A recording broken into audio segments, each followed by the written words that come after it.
dia ampitombona amintsika ny fahasoavana sy ny fiadanana vanin'Andriamanitra ray sy Jesosy Kristy tompontsika. Amin'ity androany ity dia iresaka manokantsika amin'ny hoe ny asa fisoronana ao anatin'ny areti-mandringana. Ny asa fisoronana ao anatin'ny areti-mandringana.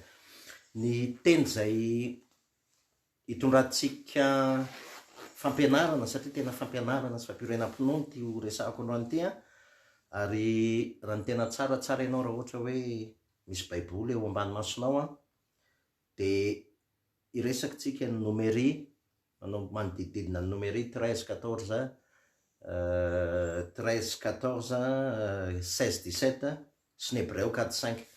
Ireo ny tena Horesahantsika ary resaka manokana tsika ny zavatra nitranga tamin'ny zanak'Israely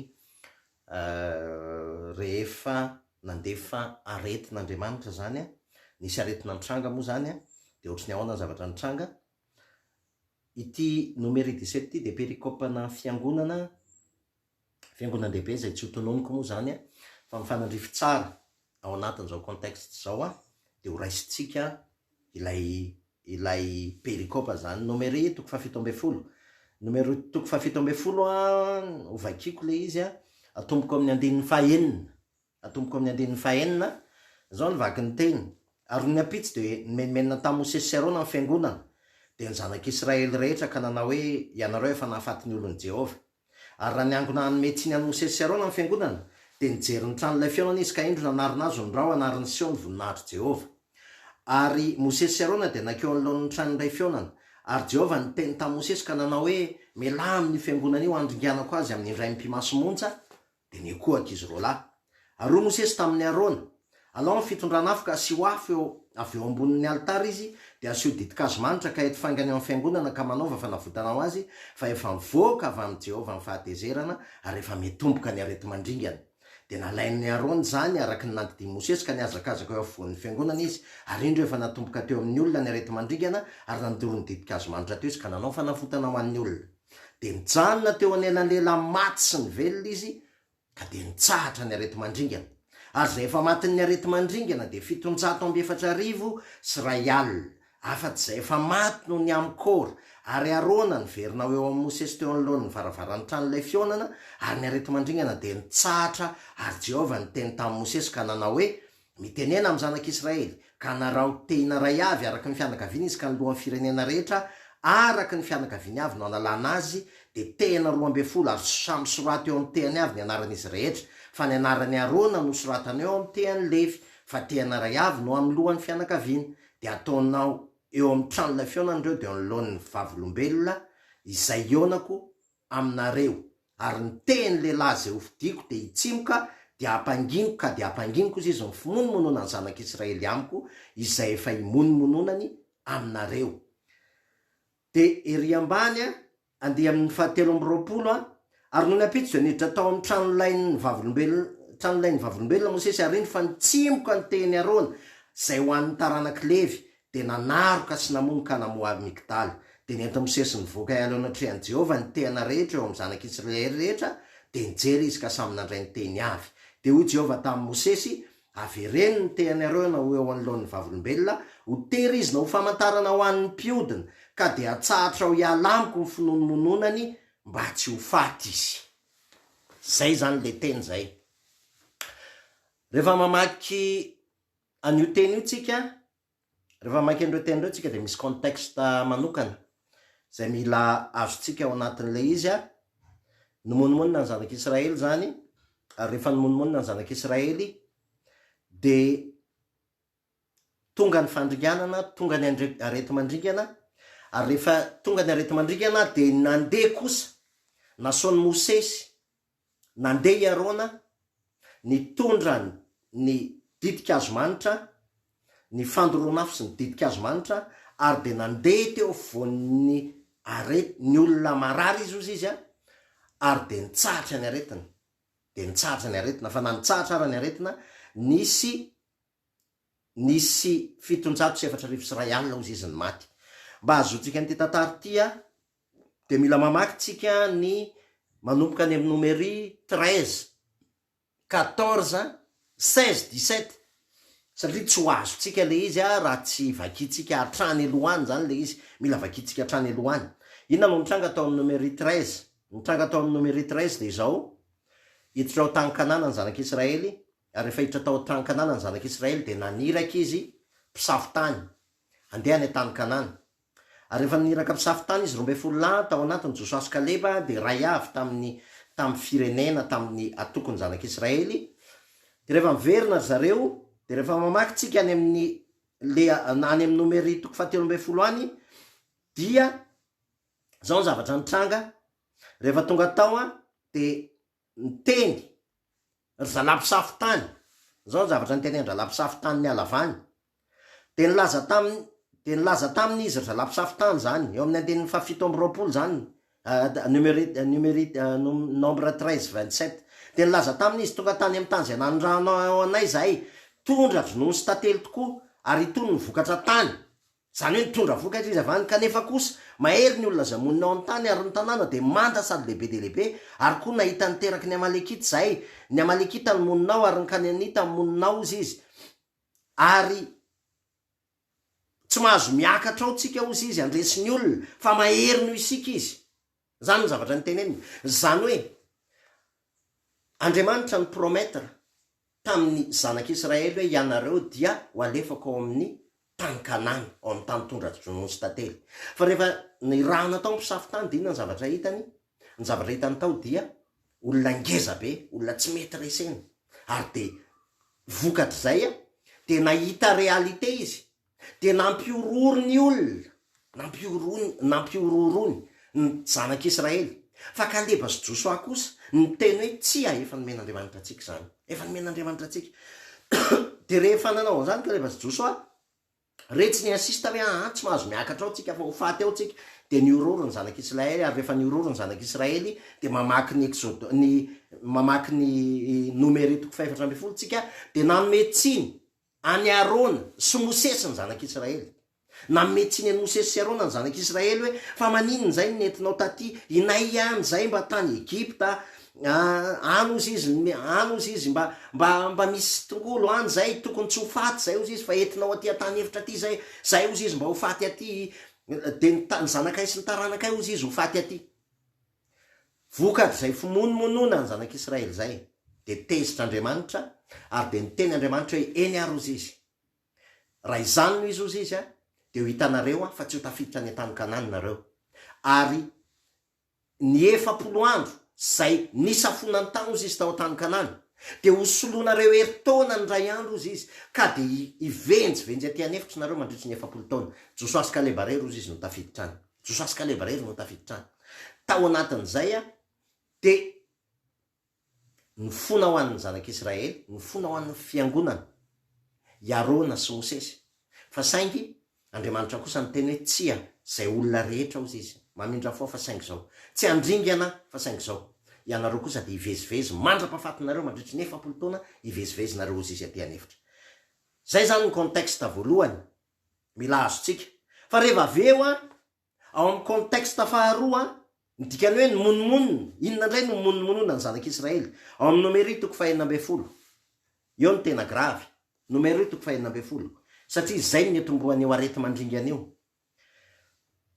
Raha mamaky tsika ny Nomery 14 de misy soramandry hoe niodinan'ny Kora sy ny namany sy ny namarinan'i Jehova ny Fisorona ny Arona. Zay ny soramandry eo. Tao anatin'izay zany raha mamaky ny Nomery 14 tsika, de nisy an'ny Kora. I Kora de i Datana de i Abrama, izay lohandohan'ny Mpisorona, zay lohana firenena tao amin'ny zanak'Israely. Lohana firenena tao amin'ny zanak'Israely. Ary rehefa mamaky tsika ny Nomery 14 de zao ny zavatra voasoratra ao. Ary Kora ozy izy tsy ho vakiako daholo le ry ambony. Ary Kora, Datana sy Abirama de nandrendro bahoaka ozy izy, zany hoe nanao rebellion zany, nanao rebellion. Ka nitsangana teo anatrehan'ny Mosesy izy ireo sy ny zanak'Israely 500 izay samy lohany fiangonana avokoa, de olona voafidy ny fiangonana ozy izy sady nanandaza. De niangona idina Mosesy sy Arona reo ozy izy ka nanao hoe aok'izay ianareo fa masina avokoa ny fiangonana sady Jehova ozy izy ny eo aminy ka nahoanany de manandra tena ao ambony ny fiangonany Jehova ianareo. Ary raha nandre zany Mosesy de nekoaka izy de niteny tamin'ny Kora sy ny namany hoe raha pitso izy de aseho an Jehova izay azy izay masina ka hampanakekeny azy de izay fidiny no hampanakekeny azy. Izao ary ny ataovy ozy izy mangalana reo Kora ozy izy fitondranafo anazay azavaiko rehefa aveo dikan'le fitondranafo sy ny resaka ditin-kazo manitra anazavany eo rehefa aveo mangala ozy izy nareo ditin-kazo manitra de samy ozy izy makaty makeo amin'ny tranolay fionantsika ozy izy hitondra ditin-kazo manitra koa iarona ozy izy de ho hita eo rehefa aveo ozy izy zay akasitrahan Jehova de niavonavina ry Kora rehefa mamaky an'io Nomery 9 tsika hoe zay ozy izy tsy akatrany fa ataonareo zavatra kely va ozy izy eo amin'ny Nomery 7 ataonareo zavatra kely va ozy izy nampisarahan'Andriamanitra ny Israely ianareo tamin'ny fiangolan'ny Israely hitondranareo akaiky azy anaovanareo fampompoavahana momba mitaperina keliny Jehova sy toeranareo anatrehan'ny fiangonana nompo azy nareo ozy zafady aloha vetivety ozy izy Kora mo zavatra kely va nitondranao anay niakatra ny ala tany amin'izay tany tondra-dronono sy tantely ahafaty anay aty anefitra zany hoe ny tany Egypta ndray zany no nolazainy fa tany tondra-dronono sy tantely no manao sao ataonao zavatra kely va ozy izy no nitondranao anay niakatra avy any amin'ny tany tondra-dronono sy tantely ahafaty anay aty anefitra no de manao anay ho lehibe nay koa ianao ary koa ianao tsy mitondra anay ho any amin'izay tany tondra-dronono sy tantely tsinona na nanome anay sasy tany-boaloboka ho fanananay ho pitsirinay va masony reto lehilahy reto tsy akatra zay ozy izy tsy akatra zay zany ny teny navalin'ny Kora sy Abirama ary Datana tsy akatra zay ozy izy satria ianao ozy izy eneny prometra taminay ianao ozy izy miseho lohanay zay no nitenendrareo zany nareo ianao miseho lohanay ozy izy fa maninona fa iza moa ianao eo amin'ny fiangonana ane Jehova ozy izy fa maninona ianareo no miseho lohanay. De rehefa izay de ozy izy Mosesy aviary ozy izy mitondra ianareo fitondranafo de mitondra ditin-kazo manitra de avy ozy izy samy eto amin'ny tranolay fionana ozy izy avy samy eto amin'ny tranolay fionana. De rehefa niakatra teo amin'izay ry Kora nanangona ny namany rehetra izy ozy izy 7 de niseho teo amin'ny fiangonana rehetra ozy izy ny voninahitry Jehova de ozy izy Jehova tamin'ny Mosesy amin'izay meta amin'ny fiangonana ianareo ozy izy fa andringanako azy amin'ny andrainy mpimaso monja de nekoaka izy roalahy Mosesy sy Arona hoe Andriamanitry ny fanahiny nofo rehetra olona ray ve ny nanota ozy izy ka ho tezitra amin'ny fiangonana rehetra ianao. De Jehova niteny tamin'ny Mosesy mitenena amin'ny fiangonana ozy izy meta tsy amididina nylainy Kora sy Datana ary Abirama de nitsangana Mosesy nakeo amin'ny Datana sy Abirama ary nanaraka ny olon'ny Israely de niteny Mosesy hoe mela ozy izy am'laindreo olon-dratsy reo mela am'laindreo ary rehefa niala teo ny olona rehetrarehetra de ozy izy Mosesy raha ohatra ozy izy anao zavatra vaovao Andriamanitra de ho hitanareo ozy izy fa tsy sanatria no ny amin'ny sainay ozy izy no nitondranay anareo teo tsy Arona ozy izy maninona moa Arona ny mononona anareo Arona ozy izy tsy nifidy tena fa Andriamanitra no nifidy azy Arona tsy nifidy tena fa Andriamanitra no nifidy azy ka noho izany ozy izy raha anao zavatra vaovao Andriamanitra de ho hitanareo ozy izy fa Andriamanitra raha de nitsanga Mosesy de niteny tamin'ny fiangonana mela ozy izy de niataka ny olona ary ozy izy Mosesy raha maty ny fahafatin'ny olona rehetra reo olona reo na valiana araka ny fahamalin'ny olona de tsy Jehova ny naniraka fa raha anao zavatra vaovao kosa Jehova ozy izy ka izy tsokatra ny tany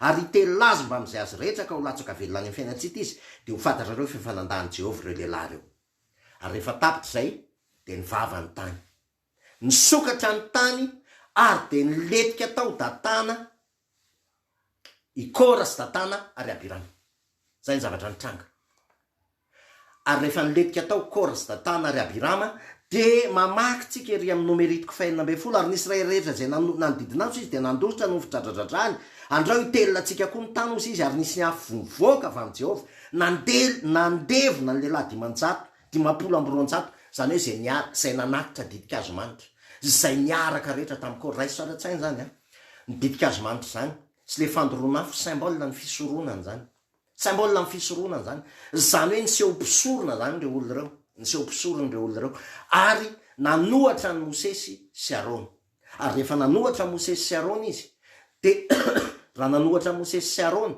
tsy vita am'izay fa nanome tsiny Mosesy sy Arona fa naninona nentinao niala avy any Egypte zay ary rehefa avy eo zay tsy jereo ny zavatra mahazo anay tsy tonga any amin'ny tany nampanantenan'Andriamanitra akory. Ny problème nefa ny olona mihitsy tsy nety niakatra tao. I Kaleba sy Joshua efa niteny hanina ao antsika reo, tsisy problème, efa natolotra Andriamanitra ao antsika ny tany, andao tsika hitany ny Jordana, andao tsika hiditra ao tany Kanana. Fa saingy tsy nety ny zanak'Israely. Nanomboka teo fandrianana.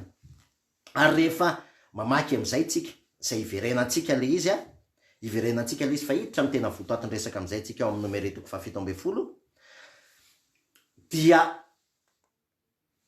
nasain'Andriamanitra nalaina ihany ireo fitondrana afo reo, brazier moa zany amin'ny teny frantsay, de ny fisahany Arona l'izy de napetany teo amin'ny altara. Hohazavaintsika daholo ny dikan'izany rehefa avy eo napetany teo amin'ny altara ho fahatsiarovana ozy izy mba tsisy anohitra itsony zany fahamarina ny fifidianan'Andriamanitra zany, mba tsisy anohitra an'izany tsony. De rehefa iverina am'izay tsika am'le contexte ary no ny apitso izy rehefa vita zay zavatra zay zany de mbola monimonina ihany ny olona, mbola tsy fainy le nahita n'le tany ny vava, fa mbola monimonina ihany ny olona ozy izy ny zanak'Israely zany mbola monimonina nareo ozy izy efa nafaty ny olon'ny Jehova, nareo efa nafaty ny olon'ny Jehova.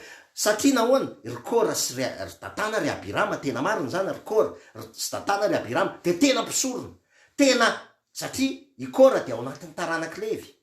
Ikora manokana raha mamaky tsika ao anatin'ny taranak'i Levi izy, ary zareo de tsy hoe mpisorona zany fa londoany, zany hoe olona fantadaza, olona mifidiny ny zanak'Israely tao anatin'ilay 70 zay nasaon'Andriamanitra ny fidiny Mosesy hiaraka aminy tao anatiny. Ary zalahy reo de olona tena fantadaza teo amin'ny zanak'Israely. De rehefa nivava ny tany ka niletika tao izy de mbola menemenena ny zanak'Israely, de ozy izy ny zanak'Israely menemenena ny zanak'Israely eo amin'ny Nomery 7:11 Aron'ny apitso de monimonina ta Mosesy sy Arona ny fiangonana, de ny zanak'Israely rehetra. Ny problème tsy mba vitsivitsy izy rehetra mihitsy niarany monimonina hoe ianareo efa nafaty ny olon'i Jehova. Ary raha niangona metsiny any Mosesy sy Arona ny fiangonana de nijery ny tranon'ilay fionana izy de indro ndray nanarona ny rao anarin'ny seo ny voninahitry Jehova. Ary Mosesy sy Arona nakeo anoloan'ny tranon'ilay fionana, ary Jehova niteny tamin'ny Mosesy ka nanao hoe miala amin'ny fiangonana ozy izy, miala amin'ny fiangonana io andringana ko azy amindray ny mpimaso ndray.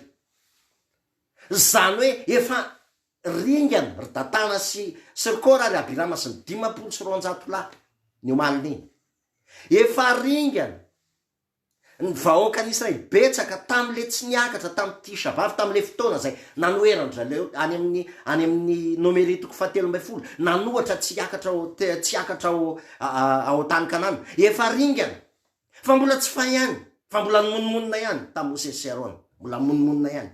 De rehefa niteny izy de ozy izy Mosesy tamin'ny Arona, rehefa nome monimonina de ozy izy Jehova melandray ozy izy amin'ny fiangonako andringanako azy ao anatin'ny ray mpimaso ozy izy. De ny koa ankizy roa lahy Mosesy sy Arona zany, de ozy izy Mosesy tamin'ny Arona alaivo ozy izy ny fitondrana afo, de asio afo ozy izy ambony asio afo avy eo ambonin'ny altara ozy izy, de asio ditin-kazo manitra, de eto faingana ozy izy eo amin'ny fiangonana, de manaova ozy izy fanavotana ho azy. Fa efa mivoaka avy amin'ny Jehova amin'ny fahatezerana rehefa nitomboka ny areti-mandringana. Eo amin'izay tsika ny anomboka anazava. Inona ny dikan'izany ry havany? Ny zavatra mila azontsika tsara aloha,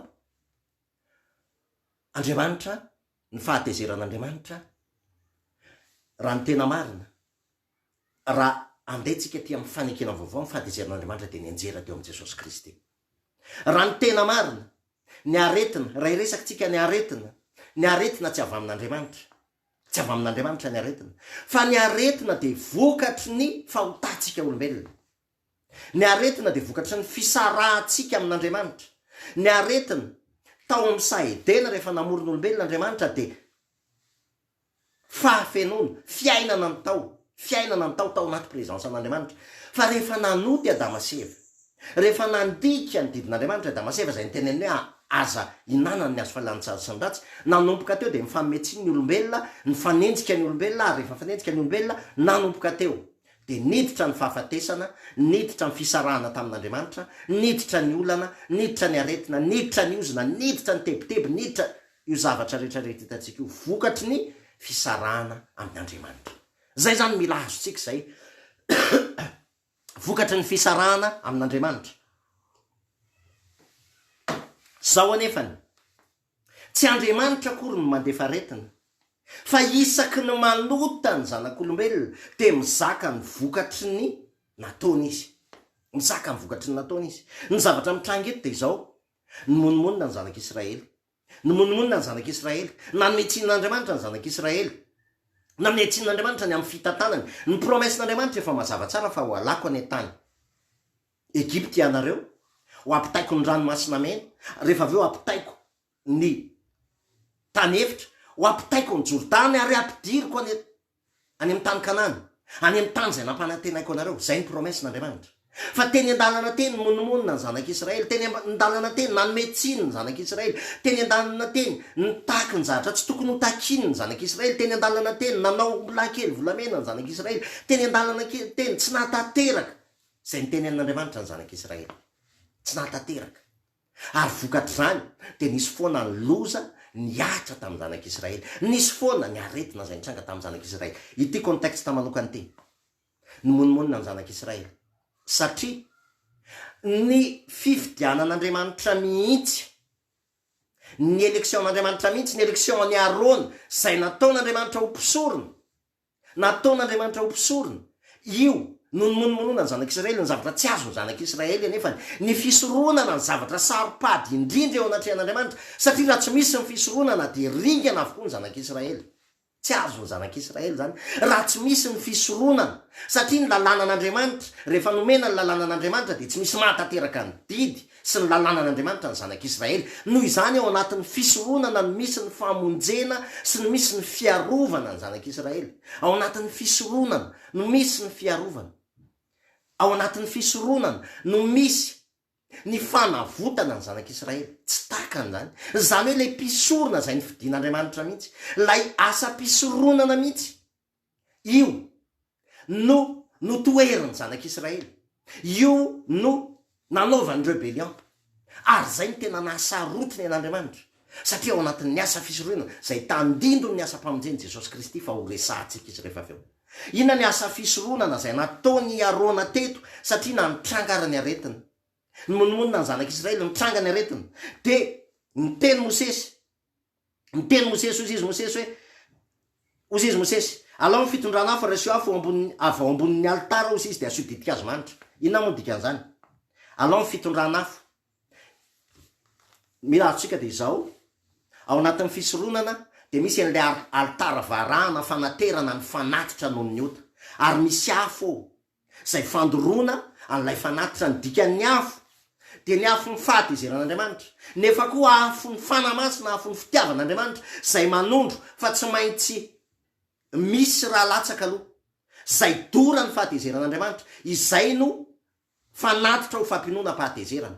Izay afo zay ny tsy maintsy alainy hoetiny eo amin'ny ditin-kazo manitra, fa eo amin'ny altara fandorona ditin-kazo manitra. Inona ny altara fandorona ditin-kazo manitra? Altara zay manambara ny vavaka asandratra. Ny ditin-kazo manitra de manambara ny vavaka zay asandratra.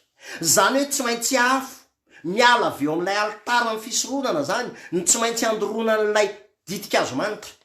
Misy ifandraisany reo, misy ifandraisany reo. Zany hoe tsy maintsy ny fisoronana, tsy maintsy ny famelan-keloka, tsy maintsy ilay fisoronana nataon'Andriamanitra ho fiarovana ny zanak'Israely, ho famelan-keloka amin'ny zanak'Israely, ho fanavotana ny zanak'Israely. Iny tsy maintsy andrehetana n'ilay afo n'ilay ditin-kazo manitra, afo n'ilay vavaka.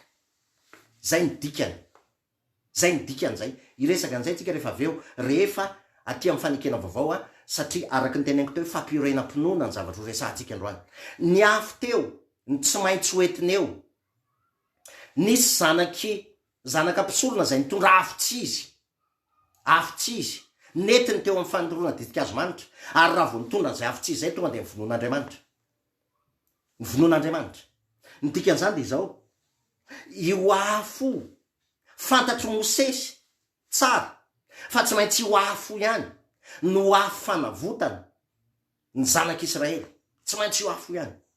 Ary zay natonga ny Mosesy ny teny hoe mandehana ozy izy alao ny fitondrana afo ka sy ho afo eo ambonin'ny altara izy de asio ditin-kazo manitra de eto faingany eo amin'ny fiangonana ozy izy ka manaova fanavotana ho azy. De nalainy Arony zany araky ny nandidiny Mosesy de niazakazaka eo voan'ny fiangonana izy ary nandoro ny ditin-kazo manitra ka nanao fanavotana. De nijanona teo anelanelan'ny maty sy ny velona izy ary nitsahatra ny areti-mandringana. Nijanona teo anelanelan'ny maty sy ny velona izy. Zany hoe nisarahan'Andriamanitra tsara zay tao anaty fahafatesana, zay ao anaty midika amin'ny fahafatesana de ny fisarahana amin'Andriamanitra, ary ny fahavelomana de ny firaisana amin'Andriamanitra. Nijoro teo anoloan'ny fahafatesana, teo anoloan'ny maty sy ny velona izy ozy izy. Iza no nijoro teo amin'ny maty sy ny velona? Jesosy Kristy. Jesosy Kristy ny tetezana, nampiempita, nalalatsika ny ala tao vao amin'ny fahafatesana, amindra atsika tao amin'ny fiainana. Iza no nijoro teo anoloan'ny maty sy ny velona? Jesosy Kristy. Jesosy Kristy no rindrina mampisaraka atsika, itsika zay efa nalany avao ao anaty fahafatesana ka nafindrany ao anatin'ny fiainana, ao anatin'ny fahavelomana. Izy no aro sy manda fiarovanao atsika mba tsy hivarina indray ao anaty fahafatesana. Jesosy Kristy zany. Zany hoe raha tena adika tsotra io, nanao fisorona ny Mosesy ary napetrany teo anelanelan'ny maty sy ny velona, le Asa Fisoronana tandindon'ny Jesosy Kristy zay manasaraka ny maty sy ny velona, manala ny maty ka mamindra azy ao anaty fiainana ary miaro ny olona ao anaty fiainana mba tsy hivarina ny anaty fahafatesana. Zay ny zavatra nataony Mosesy, zay ny zavatra nataony Arony. Ary rehefa vita zany de nitsahatra ozy izy, safady ary nitsahatra ozy izy ny fahafatesana. Ary rehefa nitsahatra ny fahafatesana de rehefa vita zany, na izany ara nisy 704,000 Israely ozy izy ny maty. 704,000 Israely ny maty.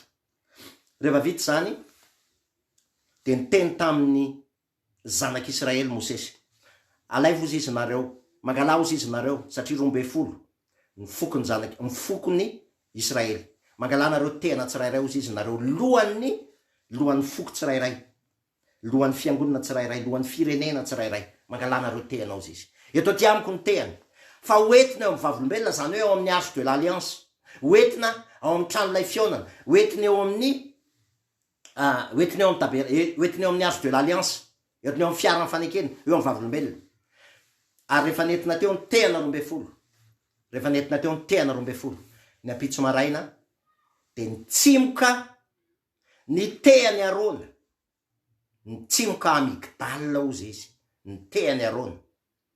Ary zay ny nanambara fa i Arona no nifidian'Andriamanitra.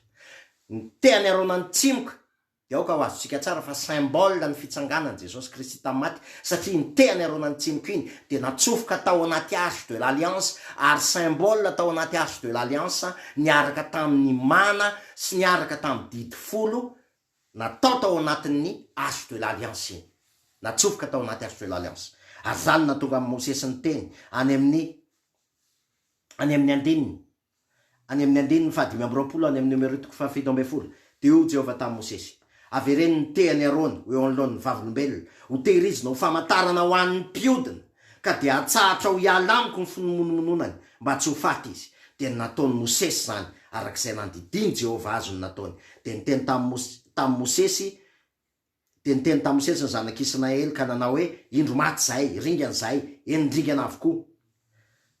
Fa hoy Mosesy, niteny Mosesy nizahatra nitenen'ny Mosesy de zao: manomboko zao nasehoan'ny Mosesy mba hijanona ny finomonononan'ny olona, i Arona no ny fidian'Andriamanitra. Iverina am'izay tsika ry havana ho fampaherezana ao anatin'izao fotoana zao. Raha mamaky tsika any amin'ny Hebreo 4, Hebreo 4 de zao no teny any manao hoe Hebreo 4 ny 4 kosa satria tsika manana mpisorona be lehibe zay lasa namaky ny lanitra de Jesosy zanak'Andriamanitra, aoka isika iazona le faneketsika ozy izy. Fa isika tsy manana mpisorona be zay tsy mahay miara mitondra ny fahalemetsika, fa izay efa nalay-panahy tamin'ny zavatra rehetra tahaka atsika kanefa tsy manana ota.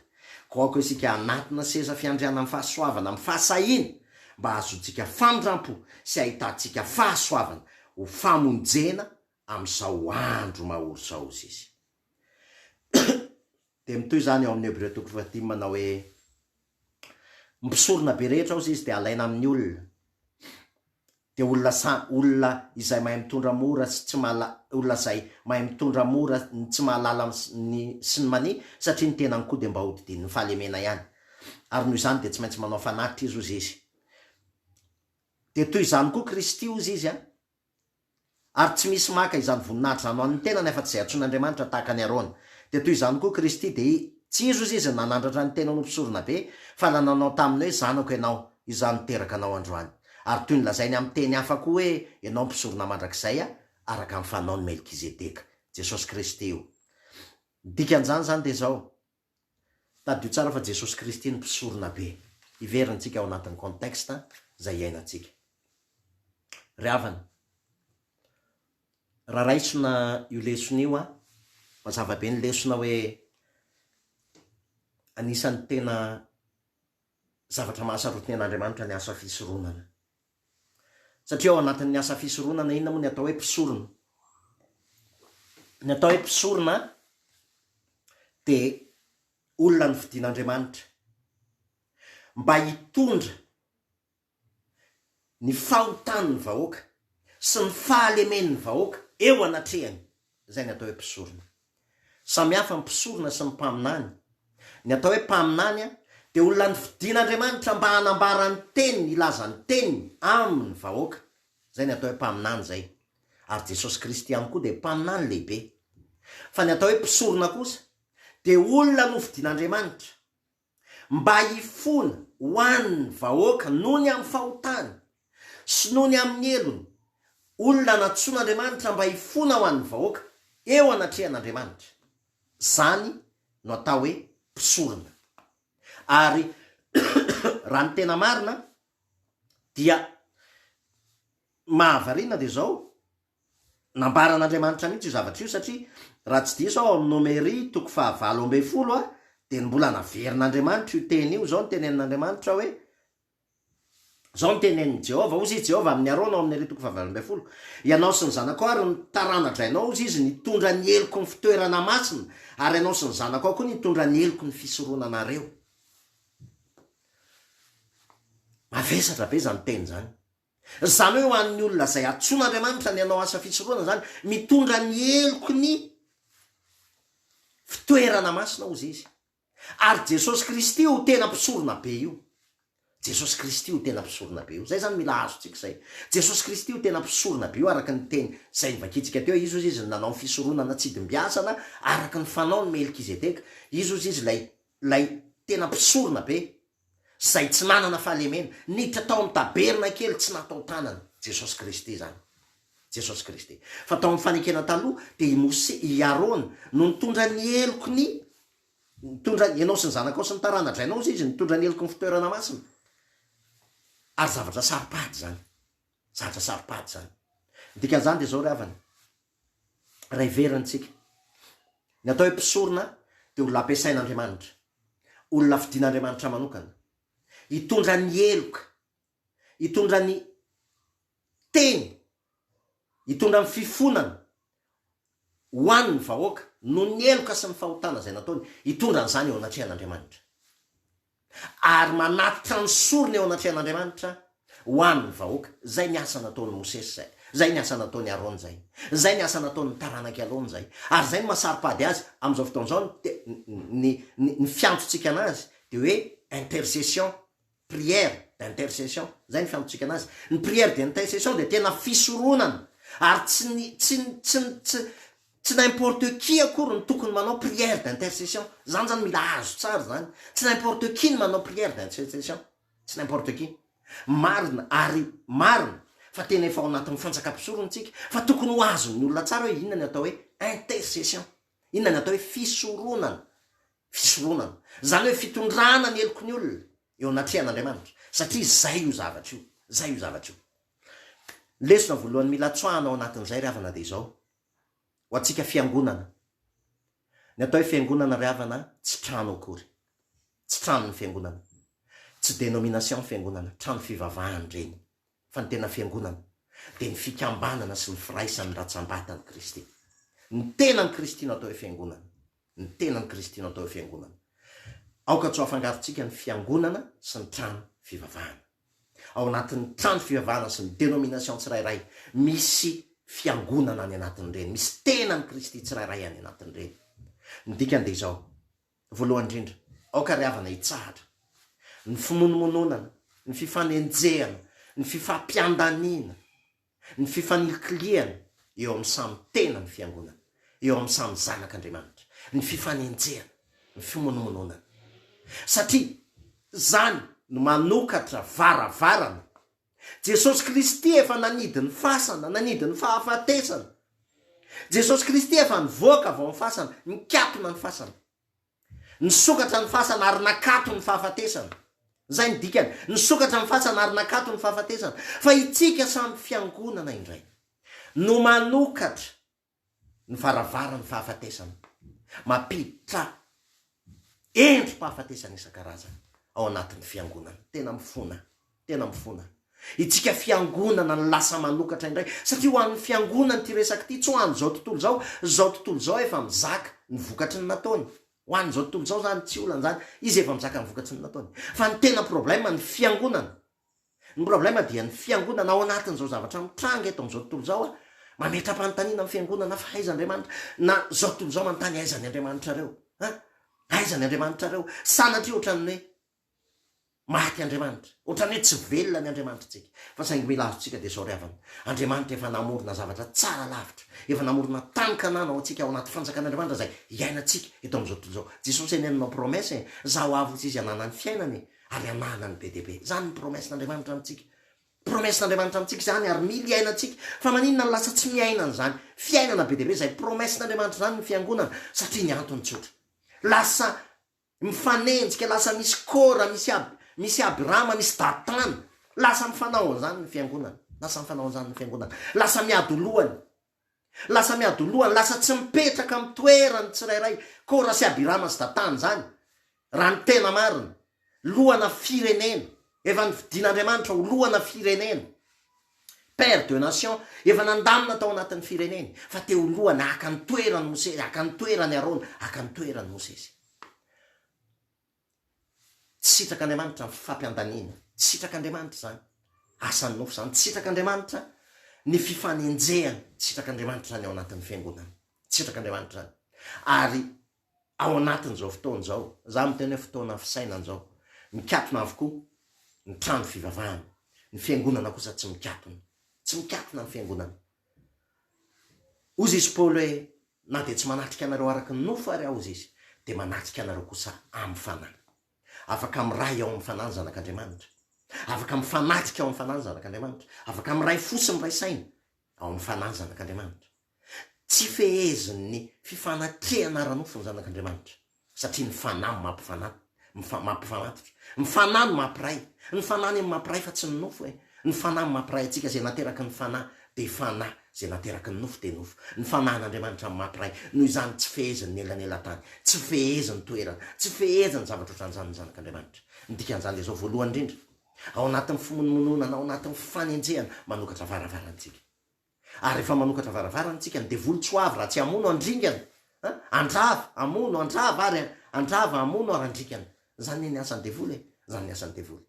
Ao anatin'ny eo am'izay misy fampiandaniana, eo am'izay misy fampiandaniana rehetra ao izy, dia misy asa maizina ao izy, tsy mahavokatso, eo am'izay misy fampiandaniana rehetrarehetra. Ary antso, miantso ny tompo ao anatin'izany. Misy dikany matoa perikopy io, monomonina ny zanak'Israely, fa satria maninona momonina ny zanak'Israely? Satria tsy nekeny le fandaharan'Andriamanitra, le fandaminan'Andriamanitra. Ary indrindrindrindra ny tena olana ao anatin'le izy, lay fisoronan'Andriamanitra mihitsy ny voakitikitiky. Lay fisoronan'Andriamanitra zany hoe lay fitoriana ny asa-pamonjeny Jesosy Kristy, lay famelan-keloka. Satria ny fisoronana dia famelan-keloka. Zay ny dikan'ny fanatitra hoe famelana ny eloka. Ny fisoronana dia famelan-keloka, fanavotana ozy izy, fanavotana. Le fisoronana le famelan-keloka mihitsy ny voakitikitika tao anatin'le izy. Le famelan-keloka mihitsy zany nahatonga ndry Datana sy Kora hoe fa maninona zao. Le famelan-keloka ny lasa voakitikitika. Ary raha tsy misy famelan-keloka ringana daholo ny zanak'Israely. Raha tsy misy famelan-keloka ringantsika menakavy. Raha tsy misy famelan-keloka zay nomeny Jesosy Kristy atsika ringana. Ary zay asa fisoronana nataony Arona izay nefa no nikitiky tiany Kora sy Datana ary Abirama.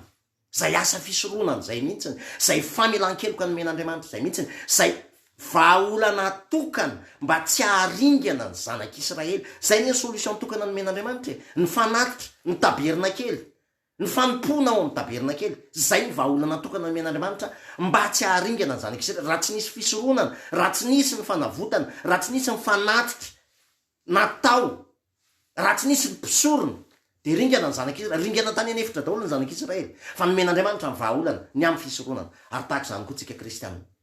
Tahaka zany tsika kristianina. Tadio tsara ry havana. Ny atao hoe mpisorona ty amin'ny fanekena vaovao. Dia zay manana ny Kristy mpisorona be velona ao anatiny. Zay manana ny Kristy, rehefa velona ao anatinao Kristy mpisorona be, de mpisorona ianao. Tsy resaka titra ny fisoronana ty amin'ny fanekena vaovao. Tsy resaka titra zany. Fa resaka fifidianan'Andriamanitra. Fa resen-dahatra amin'ny fifidianan'Andriamanitra. Satria rehefa velona ao anatinao Kristy mpisorona be, de ampiasaina ianao ho mpisorona ao anaty fanjakany. Ary lasa fanjakam-pisorona ianao. Royaume de sacrificateur. Royaume de sacrificateur. Ry havana.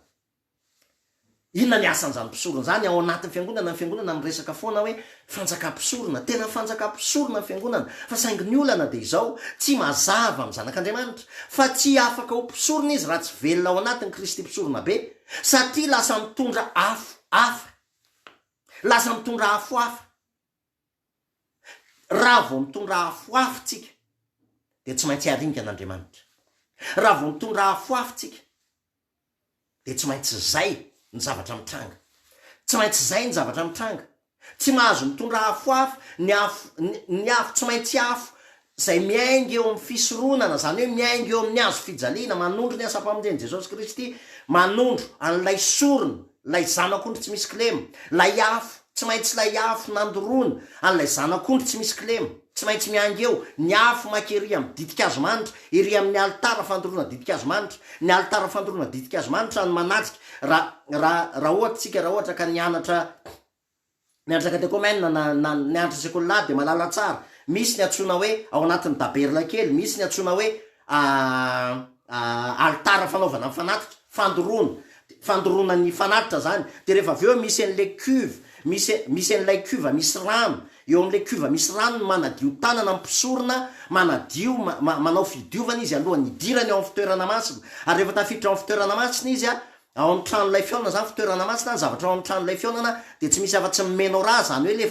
fanaovan-jiro fito misy an'ilay mofo aseho, de misy an'ilay alitara ditin-kazo manitra, zay misy dikany daholo ireo. Ny fanaovan-jiro fito de manambara ny fiangonana, ny firahalahiana ao amin'ny Kristy. Zay ny dikan'le fanaovan-jiro fito. Rehefa mampirehitra amin'ny fanaovan-jiro fito ianao de tsy maintsy le ampovoany no ampiretina voalohany, iny le symbolen'ny Jesosy Kristy, christocentrisme, ary de ampiretina am'izay ny anankitelo aty amin'ny ilany sy aty amin'ny ilany, fito le branche am'le fanaovan-jiro. Tahaka zany koa ny mofo aseho. Mofo de symbolen'ny Jesosy Kristy, lay teny tonga nofo, ary ery amin'ny fanaovany, ary le altara zay misy ny ditin-kazo manitra, fandorona ditin-kazo manitra, zay tsy maintsy dorany mpisorona foana le ditin-kazo manitra eo. Ary ny afo zay ampiretina ny ditin-kazo manitra de tsy maintsy le ditin-kazo miainga very amin'ny afo nanaovana ny fanatitra.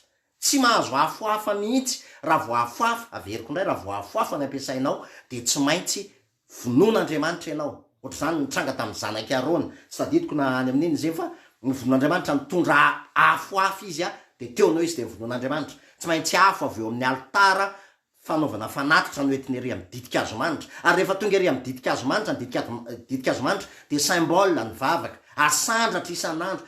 Zay le tenin Jesosy Kristy hoe mivavaha ozy izy ka aza mitsahatra. Zay ny tenin'Andriamanitra hoe mivavaha ka aza mitsahatra. Miakatra foana lay vavaka isan'ora, itraminitra, isa-tsegondra, ary io alitara fanaovana ditin-kazo manitra io de manatrika ny vavolombelona, zany hoe ny arche de l'alliance. Tonga de en face ny arche de l'alliance, en face ny arche de l'alliance, en face n'ilay fiarany fanekena.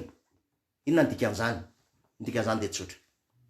mila azony olona manao fisoronana zany, mila takatry ny olona zany satria symbole ny Jesosy Kristy daholo ny atondro ny io tabernakely ray manontolo. Tsy misy afa-tsy Jesosy Kristy no tondrony io tabernakely ray manontolo. Ny tabernakely zay miala manomboka aveny amin'ny miala aveny amin'ilay cuve fanaovana fanatitra, tonga ny zanak'ondry alatsaka ny rany, dorana izy dorana noho ny fahatezerin'Andriamanitra, nefa ihany koa ilatsahany fahatezerin'Andriamanitra izy, ilatsahany ny afo ny fahatezerin'Andriamanitra, nefa ihany koa ny afo ny fitiavan'Andriamanitra izay miaro ny olona nanatitra n'ilay fanatitra. Zay ny dikany.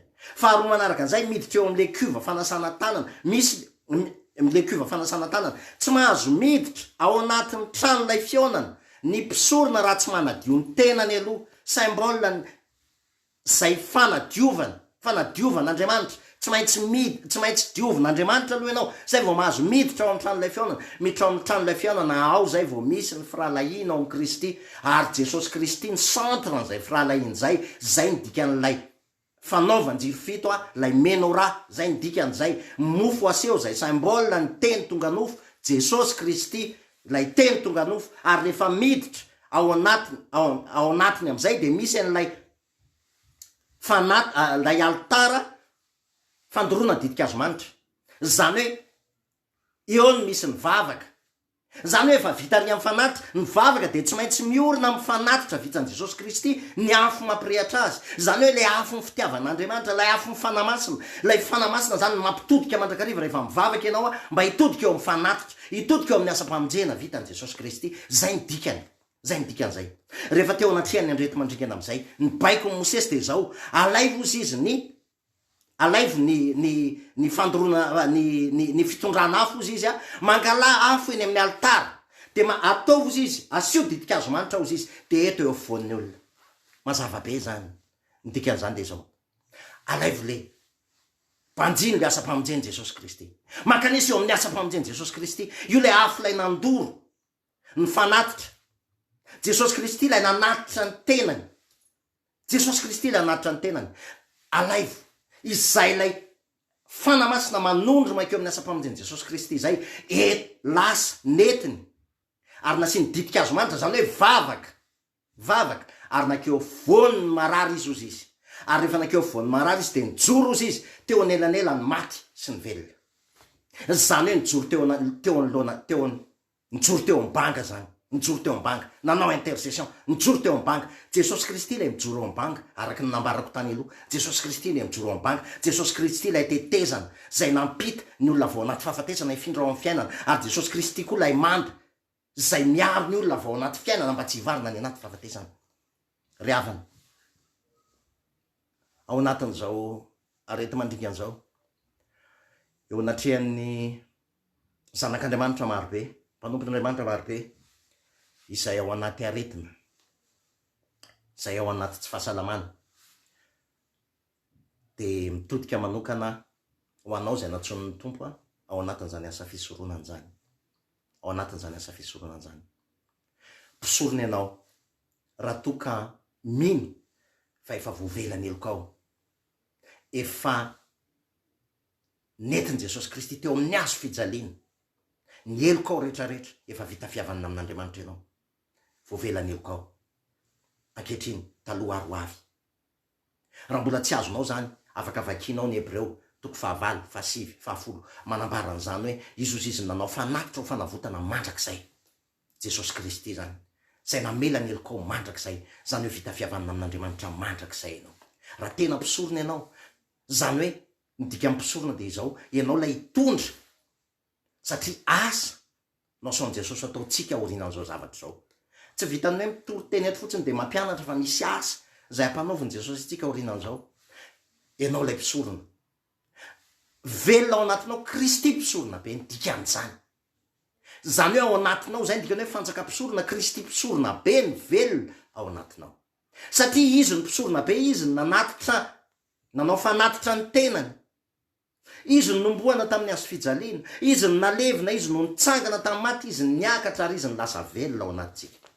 Fa mpisorona koa tsika raha mino an'izay asa-pamonjena nataon'ilay mpisorona be izay, minotsika fa voavela mandrakizay ny elokontsika, minotsika fa vita fihavanana amin'Andriamanitra mandrakizay tsika, minotsika fa izy efa nitondra ny endrim-pahafatesanao tokony hoentintsika rehetra teo amin'ny azy fijaliana. Minitsika fa nitsangana tamin'ny maty izy ary nisokafa ny varavarany fasana ary nidiny ny fahafatesana, nidiny ny varavarany fahafatesana, nidiny ny varavarany fahafatesana, niakatra izy ary lasa velona ao anatintsika izy, mba hahatonga atsika ho ampiasainy izy lay mpisorona be, mba hahatonga atsika ho ampiasainy ho lasa mpisorona ihany kosa, hitondra ny eloka sy ny vesatry ny firenena, ny fiangonana.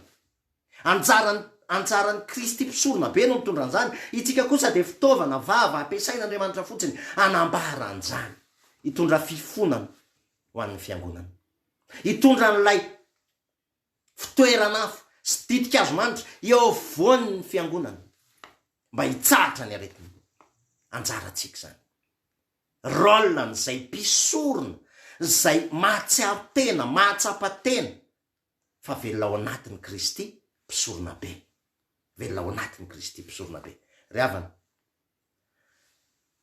tadio tsara fa zavatra ngeza be zany andrahan Jesosy zany. Ozy izy Jakoba hoe mifaneke eloko ianareo de mba ho sitranao ozy izy. Raha ny enotsika tsara ny zavatra ny tenainiko teo, misy problème ao anatin'ny fiangonana, lasa mifanenjika, lasa mifampiandahany, lasa samy teolohany, lasa mifaninana fifaninanana ny ao anatin'ny fiangonana. Fa ny tenin'ny Jakoba de miteny mifaneke eloko ianareo ozy izy de ho sitrana. Ary ny fiasan'ny fivavaky ny marina ozy izy de mahery indrindra anasitrana ny marary ozy izy. Ny fiasan'ny fivavaky ny marina fa tsy hoe fiasan'ny fivavaky ny maro, satria be dehibe mandiso an'io lazainy hoe ny fiasan'ny fivavaky ny maro, de rehefa mivavaka be dehibe de miaino Andriamanitra tsia. Sanatria zany lasa manao ohatran'ny occultiste hoe ambandefaso onde positive be dehibe. Tsy zany ny kristianisme. Ny kristianisme tsy resaka onde positive ka hoe zay isan'ny olona be dehibe mandefa onde positive de zay rehefa aveo de zay de lasa miaino Andriamanitra. Tsy resaka onde positive le resaka, fa fiasan'ny fivavaky ny marina. Izany efa marina, tsika samy tsy marina avokoa, tsisy marina tsika na de ray azy, tsy misy marina tsika na de ray azy. Jesosy Kristy rery marina, fa rehefa Jesosy Kristy ilay marina ny velona ato anatintsika, de izy no mametraka ny vavaka tokony ataotsika eo ambavatsika, zay vavaka manondro ny asa-pamonjena zay efa vitany, vavaka manondro ny asa-pamonjena zay efa vitany, vavaka mandray ny asa-pamonjena zay efa vitany Jesosy Kristy, mba handraisantsika an'izany fanasitrana zany. Ny fiasan'ny fivavaky ny marina de mahery indrindra. Ny marina de zay manana ny Kristy mpisorona be, ary ampiasain'i Jesosy Kristy ho mpisorona mba hivavaka ho an'ny hafa. Ry havana, amaranako azy satria efa lavalava ihany zay amaranako azy de hivavaka. Hivavaka ary ao anatin'izao isan'andro tsika zany malahelo, isan'andro mahita ao anatin'ny Facebook, lasa filazana manjo sy filazana aretina, lasa filazana aretina. Ao anatin'izany nefa ny kristianina mbola mampalahelo, fa mbola manam-potoana ihany tsika ifanenjehana, manam-potoana ihany tsika ifampiandaniana, mbola manam-potoana ihany.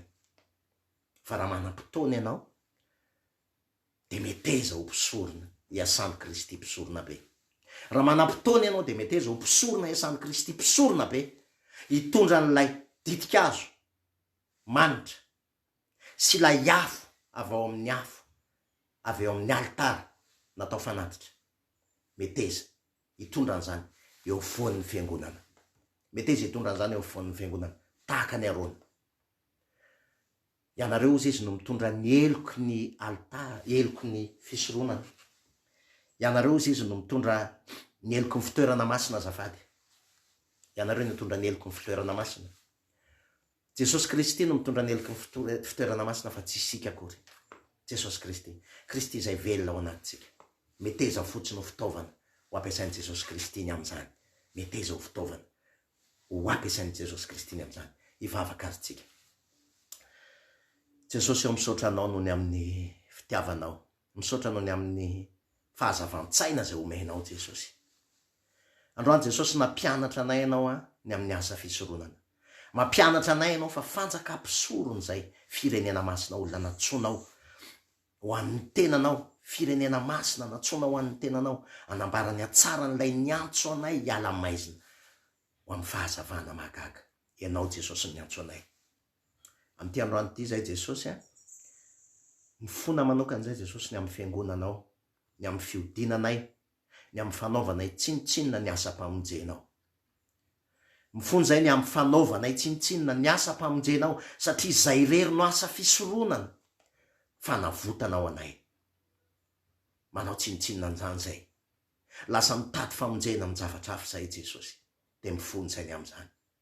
Mifona ihany koa zay Jesosy ny amin'ny fifampiandanina, ny amin'ny fifanenjehan'ny fiangonana, ny amin'ny fifanenjehany samy mpitondra fivavahana, ny amin'ny fampetsaram-belatsia eo amin'ny mpitondra fivavahana Jesosy. Ifonanay zany. Ifonanay zany Jesosy. Mamela anay ny amin'izany. Ianao kosa Jesosy ny fantatray, fa efa namela anay ny asa-pamonjenao, ny famelana ny elokay rehetrarehetra. Ary manonona zany famelan-keloka tsy sanatria manery ianao Jesosy, zavatra efa vitanao zany famelan-keloko zany, zavatra efa nataonao zany, zavatra efa vita, efa nataonao teo amin'ny azo fijaliana hoe vita, ary efa natolotra eo amin'ny azo teo amin'ny azo fijaliana zany famelan-keloko zany. Ary zany famelan-keloko zany Jesosy ny tononona ho an'ny fiangonanao rehetrarehetra. Zany famelan-keloko zany Jesosy ny tononona ho an'ny mpitondra fivavahana rehetra. Zany famelan-keloko zany Jesosy ny tononona ho an'ity firenena ity. Zany famelan-keloka zay vitanao zany Jesosy no tononona. Zany afo zay teo amin'ny fanatitra izany Jesosy, zany tononona ho an'ny fiangonanao rehetra. Mba tena inony fa efa vitanao zany famelan-keloko zany. Manonona manokana kosa Jesosy ho an'izay resy lahatra rehetra ao anatin'izany fisoronana zany. Ianao ny ametraka ao anaty foniny tsirairay, fa ianao ilay mpisorona be. Ianao ilay mpanjaka ny mpanjaka, ianao ilay mpisorona be araka ny fanaon'ny Melkizedeka. Ianao ny ao anatin'ny foniny, hiasa ao anatin'ny foniny tsirairay, zay ao anatin'izany asa fisoronana zany, zay ao anatin'izany fanjakam-pisorona zany. Ianao ny asa ao anatin'izany. Misy any anatin'ny trano fiangonana tsirairay, ao anatin'ny dénomination tsirairay avy. Misy an'izany any anatin'ny dénomination tsirairay avy. Ianao no andrehatra indray ny afo ny fisoronana eto amin'ity fireneny ity amin'ny alalan'ilay afo ny sorona izay nataonao Jesosy Kristy. Dia misaotra noho izany fitiavanao zany Jesosy, ny voninahitra ao anao rery any. Amen.